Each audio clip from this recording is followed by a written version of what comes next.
बीते कुछ दिनों से सयाजीबाग जू में एक लाल मुंह वाला बंदर जो है वो आतंक मचा रहा है। बुधवार को वहां से 5 साल के एक बच्चे पर इस बंदर की ओर से हमला किए जाने की खबर सामने आई, जिससे बच्चे के गाल और चेहरे पर गंभीर चोटें आई। घटना की जानकारी मिलते ही जू प्रशासन ने तुरंत बच्चे को अस्पताल पहुंचाया, जहां उसे इमरजेंसी उपचार दिया गया। घटना के बाद वन विभाग और सयाजीबाग जू की टीम की ओर से बंदर को पकड़ने के लिए लगातार रेस्क्यू ऑपरेशन चलाया जा रहा है। हालांकि बंदर काफी फुर्तीला होने के कारण अब तक उसे पकड़ने के प्रयास सफल नहीं हो पाए हैं। जू परिसर में अलग अलग स्थानों पर पिंजरे लगाए गए हैं और खाने का लालच देकर उसे पकड़ने की कोशिश की जा रही है। इसके अलावा खाने में बेहोशी की दवाएं मिलाने और ट्रैंक्विलाइजर गन की मदद से बंदर को सुरक्षित तरीके से काबू में लेने की रणनीति भी अपनाई जा रही है। विश्वामित्री नदी के तट की झाड़ियों में छिप जाने के कारण रेस्क्यू ऑपरेशन में दिक्कतें आ रही है, लेकिन वन विभाग और जू की टीम युद्ध स्तर पर इस मामले में कार्रवाई कर रही है और उम्मीद जताई जा रही है कि इस लाल मुंह वाले बंदर को जल्द ही पकड़ लिया जाएगा। तब इस बारे में ज्यादा जानकारी जू क्यूरेटर प्रत्युष पाटणकर की ओर से दी गई है।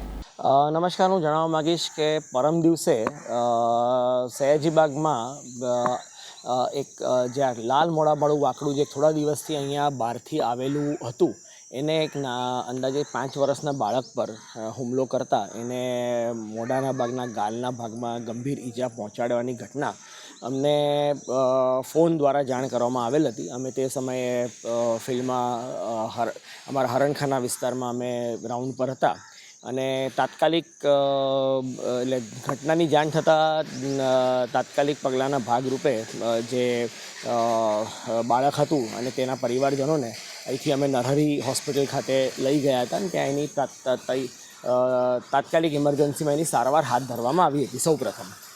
ત્યારબાદ એકચ્યુઅલી આ વાંદરાને અહીંયા જ્યારે આવી ગયો છે બહારથી ત્યારથી એને પકડવાના અમે પ્રયાસો અમે પહેલેથી ચાલુ કર્યા હતા, પરંતુ જાનવર એટલું ચપળ હોય બની શકે કે ભૂતકાળમાં ક્યાંક કશેક પિંજરામાં પકડાયો હશે અને પિંજરામાં આવતો નથી। અમારા આગળના 1-2 પકડવાના પ્રયાસો અમને એમાં યશ મળ્યો નહોતો। હવે જ્યારે આ પરમ દિવસે ઘટના થઈ તે દિવસથી આજ દિવસ સુધી અમારી ટીમ તથા વન વિભાગની ટીમ અમે સતત સક્રિય છીએ અને તેને પકડવાની અમારી કામગીરી પૂરજોશમાં ચાલુ છે।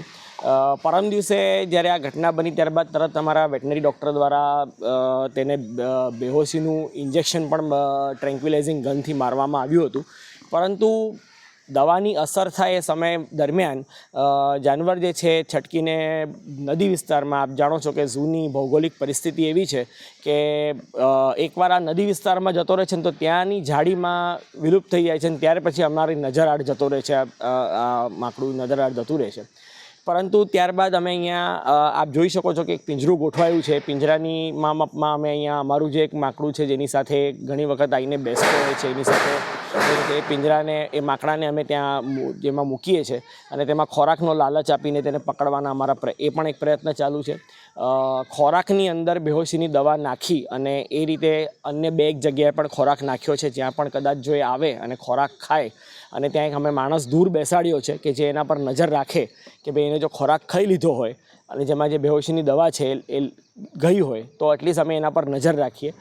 हमसे जुड़े रहने के लिए हमारे YouTube चैनल को सब्सक्राइब करें और नई वीडियो की नोटिफिकेशन के लिए बेल आइकॉन को दबाएं।